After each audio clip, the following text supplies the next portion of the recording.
এখন বাজছে রাত্রি 9টা 9:30 আর পড়ছে বৃষ্টি।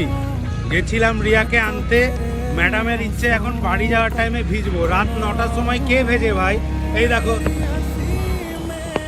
রাত 9টার সময় ম্যাডাম এখন ভিজতে বেরিয়েছেন। লোকে রাত 9টার সময় বাড়ি যায়, খেয়ে দিয়ে ঘুমায় বৃষ্টির দিনে, আর আমি রাত্রি 9টা 9:30 বাজছে এখন বৃষ্টির দিনে ম্যাডামকে নিয়ে ঘুরতে বেরিয়েছি। এখন বৃষ্টির মধ্যে উনি রোম্যান্স করবেন। বৃষ্টির মধ্যে কে রোম্যান্স করে ভাই? ভিজে পুরো চপ হয়ে গেলাম। আর ও বলছে নাকি এখন বৃষ্টির মধ্যে নাকি বলে রোম্যান্স করবো। বল, কিছু বল এবার। রাত্রেবেলায় ঠান্ডাটা লাগবে, রাত্রেবেলায় ঠান্ডাটা লাগবে, তখন বলবে খুব ভালো লাগছে। একে তো আমি 5 দিন 6 দিন ধরে ভিজছি, তার উপরে আবার কন্টিনিউ এখন এই রাত্রি 9:30 10টার সময় যদি ভিজি তাহলে কি হবে? কিছু করার নেই।